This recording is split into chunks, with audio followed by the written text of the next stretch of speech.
بسم اللہ الرحمن الرحیم۔ اللہ اکبر کبیرہ والحمدللہ کثیرہ وسبحان اللہ بکرۃ و اصیلا۔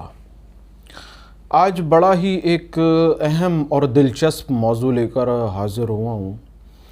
دیکھیے، بہت سارے لوگ جو ہیں وہ علوم روحانیہ سے یا دیگر علوم سے وابستہ ہوتے ہیں۔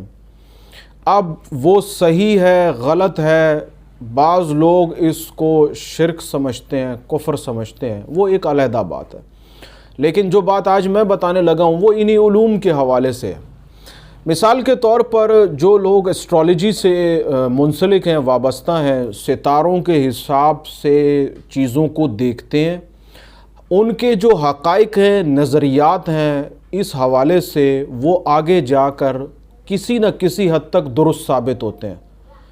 مثال کے طور پر کسی نے اپنا کوئی ذائچہ بنوایا، ذائچہ بنوانے کے بعد اس نے جو اس کی زندگی کا ذائچہ بنایا وہ کسی حد تک درست ہوتا ہے۔ میں یہ نہیں کہوں گا کہ وہ 100% ہوتا ہے، لیکن وہ کسی حد تک درست ہوتا ہے۔ اسی طریقے سے نمرولوجی ہے، علم العادات ہیں۔ لوگ علم العادات کے ذریعے اپنی زندگی کا، اپنے کردار کا، اپنے معاملات کا مشاہدہ کرتے ہیں اور حالات کا بھی مشاہدہ کرتے ہیں۔ وہ جو باتیں لکھتے ہیں یا جو اس حوالے سے ان کو بتاتے ہیں وہ بھی درست ثابت ہوتی ہیں۔ اسی طریقے سے بے شمار علوم ہیں، جس میں ایک علم ہے علم جفر، جس سے مستحصلہ حل کیا جاتا ہے۔ اور مستحصلہ کا معاملہ کچھ اس طریقے سے کہ مستحصلہ ہر سوال کا جواب دیتا ہے، کیونکہ علم جفر کو دیگر تمام علوم میں ایک ممتاز حیثیت حاصل ہے، اور علم جفر تمام علوم میں مشکل ترین علم ہے۔ اس میں مستحصلہ قائم کرتے ہیں اور سوال حل کیا جاتا ہے کہ بالفرض کہ کیا، جیسے میں آپ کو ایک مثال دے رہا ہوں۔ ایک انسان آیا، وہ کہتا ہے مستحصلہ حل کیجیے اور بتائیے کہ کیا میں اگلے سال حج کا سفر کر سکوں گا۔ تو اسی طریقے سے اس سوال کو کیا جاتا ہے کہ کیا فلاں بن فلاں اگلے سال سفر حج کر سکے گا یا حج کی ادائیگی کر سکے گا، اور پھر اس طریقے سے مستحصلہ جواب دیتا ہے کہ یہ کام ممکن ہے، یا اگلے سال سفر کرے گا یا حج ادا کر سکے گا۔ اور پھر اگر آپ تجربات یا حقائق میں دیکھیں تو جا کر واقعی اگلے سال اس انسان کا حج کرنا اس کو نصیب ہوتا ہے۔ یہ ایک ایسی باتیں ہیں جن کو میں یوں نہیں کہوں گا کہ یہ گلی محلے کے لوگ اس کو حل کر رہے ہیں، دیگر علوم کے ذریعے باتیں بتا رہے ہیں یا دیگر علوم کے ماہر ہیں۔ یہ تو ہمارے معاشرے کے اندر اچھائی سے زیادہ بگاڑ ہے، اچھائی سے زیادہ برائی موجود ہے۔ لوگ دوسرے لوگوں کو بیوقوف بناتے ہیں، لیکن میں یہ کہوں گا کہ ہر انسان ایسا نہیں ہے۔ جو لوگ ان علوم سے دلچسپی رکھتے ہیں، ان علوم کا شوق رکھتے ہیں، وہ اس کے حوالے سے معلومات بھی رکھتے ہیں، اور پھر وہ اگر مستحصلہ حل کریں یا علم العادات کو دیکھیں یا اسٹرالوجی کے ذریعے ذائچہ بنائیں تو وہ بات کسی حد تک درست ثابت ہوتی ہے۔ کسی حد تک کا جو لفظ میں استعمال کر رہا ہوں وہ اس لیے کر رہا ہوں کہ حرف آخر کچھ نہیں ہے۔ 100% جو بات ہے وہ اللہ تعالیٰ کا حکم ہے، اللہ کا حکم 100% ہے۔ اس کے بعد ہم صرف ایک قیاس کر سکتے ہیں، ایک کوشش کر سکتے ہیں، علوم کے ذریعے مدد حاصل کر سکتے ہیں۔ تو اب سوال میرا یہ ہے کہ دیکھیے، علم جفر یا دیگر علوم یہ کیسے جانتے ہیں کہ فلاں وقت یہ کام ہوگا؟ مثال کے طور پر وہ بندہ آیا، اس نے کہا کہ مجھے یہ بتائیے کہ میں حج کا سفر کرنا چاہتا ہوں، بہت زیادہ مجھے شوق ہے، تمام تر اسباب کو میں نے اکٹھا کر لیا ہے، لیکن کیا میں اگلے سال سفر حج کر سکوں گا، حج کی ادائیگی ہو سکے گی؟ علم جفر نے جواب دیا کہ جی بالکل آپ اگلے سال حج کر سکیں گے۔ اور پھر اسی طریقے سے وقت گزرتا گیا، اگلے سال جب حج کا ٹائم قریب آیا تو پھر اس انسان کو در حقیقت واقعی حج کا سفر نصیب ہوا اور اس نے حج کی ادائیگی مکمل کی۔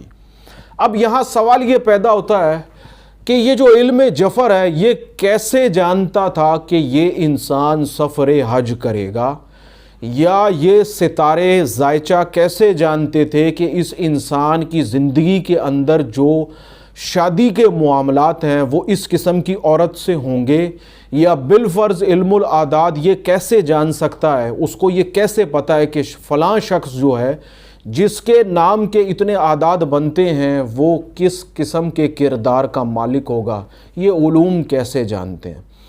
اچھا، اگر ہم ان علوم سے ہٹ کر سائنس کی بات کریں تو سائنس کے اندر زمانہ قدیم سے لے کر ترقی کرتے کرتے مفروضات، نظریے بدلتے چلے آئے ہیں، اور جیسے جیسے تحقیق ہوتی چلی گئی چیزوں کے اندر بدلاؤ پیدا ہو گیا۔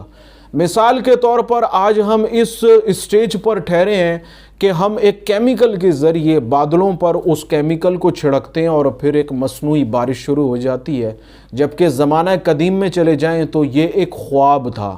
جیسے فضا کے اندر جہاز کا اڑنا ایک خواب تھا، پھر اس پر تحقیق ہوئی اور وقت گزرنے کے ساتھ ساتھ یہ معاملہ ترقی اختیار کرتا گیا۔ یہ صرف چند مثالیں ہیں۔ آج کا اسمارٹ فون اگر 20-25 سال پہلے چلے جائیں تو اس کی جو حالت تھی وہ بھی آپ کے سامنے ہے، اور آج جو یہ اسمارٹ فون جدید دور کی ترقی کا ایک اہم جز بن گیا ہے یہ بھی آپ کے سامنے موجود ہے۔ تو ترقی کا جو دائرہ ہے وہ سائنس کے پہلو میں بھی چل رہا ہے، وہ علوم کے پہلو میں بھی چل رہا ہے، اور ارتقاء انسانی کا عمل جو ہے وہ جاری و ساری ہے۔ تو سوال ابھی یہی پیدا ہوتا ہے کہ کیسے یہ علوم جانتے ہیں کہ یہ سب کچھ فلاں وقت پر ہوگا؟ تجربات یہ اور مشاہدات یہ بتاتے ہیں کہ جی بالکل ایسا ہوتا ہے، لیکن سوال یہ ہے کہ ایسا کیسے ہوتا ہے؟ تو اب اس کا جواب کیا ہے؟ دیکھیے، اس سولر سسٹم کے اندر جو زندگی کے آثار باقی ہیں، یا زندگی جس چیز سے چل رہی ہے، جاری و ساری ہے، وہ اس سولر سسٹم کی جان یعنی کہ سورج ہے، اور اسی سورج کی وجہ سے اسے سولر سسٹم یعنی نظام شمسی کہتے ہیں۔ اب اس سولر سسٹم پر جو سورج ہے وہ تمام انرجی کا مرکز ہے۔ اگر سورج کی انرجی حد درجے زیادہ بڑھ جائے تب بھی انسانیت فنا ہو جائے گی، اور اگر حد درجے کم ہو جائے تو تب بھی انسانیت فنا ہو جائے گی۔ اللہ تبارک و تعالیٰ نے ایک خاص مقدار میں ایک خاص نظام کے تحت اس کو حرارت پہنچا رہا ہے، جس کی وجہ سے زمین پر زندگی باقی ہے۔ اب سورج کی مثال میں کیوں دے رہا ہوں؟ اس کی بنیادی وجہ ہے، سورج سے زمین کا فاصلہ 150 ملین کلومیٹرز ہے۔ سورج کی روشنی کا سفر جو ہے وہ 3 لاکھ کلومیٹر پر سیکنڈ کی سپیڈ سے روشنی ٹریول کرتی ہے، اور یہ سورج سے چلی اور 3 لاکھ کلومیٹر پر سیکنڈ کی سپیڈ سے وہ چل رہی ہے، اور 150 ملین یعنی کہ 150 ملین کلومیٹر کا فاصلہ صرف 8 منٹ میں طے کر کے یہ زمین پر پہنچ جاتی ہے۔ اب آپ اگر غور کریں تو سورج کی روشنی زمین پر 8 منٹ میں پہنچتی ہے۔ اگر سورج پر کوئی واقعہ رونما ہوتا ہے تو روشنی کی رفتار چلتے ہوئے زمین پر پہنچنے میں 8 منٹ لگائے گی، تو یہاں پر جو موجود انسان ہیں ان کو 8 منٹ بعد پتہ چلے گا کہ فلاں سورج کی اس ڈائریکشن پر یا اس حصے پر یہ واقعہ ہوا ہے۔ مثال کے طور پر میں مثال دے رہا ہوں سمجھانے کے لیے کہ اگر سورج جلتے جلتے بجھ جائے، روشن ہوتے ہوتے ایک دم اندھیرا چھا جائے، تو انسانوں کو، زمین پر موجود انسانوں کو 8 منٹ بعد یہ بات پتہ چلے گی کہ سورج کی روشنی ختم ہو گئی ہے۔ تو روشنی کا یہ جو درمیانی سفر ہے یہ اصل میں بتانا مقصد ہے۔ اب اس مثال کو آپ نے سمجھ لیا، اب آتے ہیں اس بات کی طرف جو میرا سوال ہے۔ اللہ تبارک و تعالیٰ نے انسانیت کے لیے اس پورے نظام کو قائم کیا اور پھر اس پورے نظام کو فنا کر دیا، بنا بھی دیا اور ختم بھی کر دیا۔ اب بننے اور ختم ہونے کے درمیان کا جو یہ وقت ہے یہ اصل میں ہماری زندگی ہے، یہ اصل میں ہماری زمین کی زندگی ہے۔ کس طریقے سے جیسے سورج بنا اور بجھ گیا تو ہم انسانوں تک یہ بات 8 منٹ میں پہنچی، اسی طریقے سے ایک نظام اللہ تعالیٰ نے بنایا اور پھر اس نظام کو فنا کر دیا۔ تو بننے اور فنا ہونے کے درمیان کا جو وقت ہے یہی اصل میں زندگی ہے، یہی اصل میں ٹائم ہے جس میں یہ سب چیزیں چل رہی ہیں۔ اسی وجہ سے تمام روحانی علوم جانتے ہیں، ان کو معلوم ہے کہ یہ چیز اس مقام پر آ کر فنا ہے، یہ چیز اس مقام پر آ کر فنا ہو جائے گی، اس کی ابتدا یہ ہے، اس کی انتہا یہ ہے۔ تمام علوم جو ہیں وہ کوئی غیب کا علم کا درجہ نہیں رکھتے ہیں، بلکہ ان کو اس بات کا علم حاصل ہے کہ یہ چیز اس وقت میں بنی اور اس وقت میں فنا ہو گئی، اور بننے اور فنا ہونے کے درمیان کیا ہوا یہ وہ جانتے ہیں، ان کو معلوم ہے۔ اسی وجہ سے جب بھی کوئی علم جفر ستاروں سے، علم العادات سے چیزوں کو حل کرتے ہیں تو یہ چیزیں جانتی ہیں کہ فلاں وقت یہ واقعہ پیش آئے گا، فلاں وقت ایسا ہوگا، فلاں وقت ویسا ہوگا۔ اگر آپ اس بات کو اس طریقے سے سمجھیے کہ ٹائم اور اسپیس کا جو قانون ہے یہ ہم انسانوں کے گرد موجود ہے، اگر ہم ذات باری تعالیٰ کا مشاہدہ کرتے ہیں، اس پر غور و فکر اختیار کرتے ہیں، تو رب العالمین کے پاس نہ تو ٹائم ہے نہ اسپیس ہے، وہ ان تمام تر چیزوں سے بلند ہے، برتر ہے، اور یہ تمام تر چیزیں اس کے قبضہ قدرت میں ہیں۔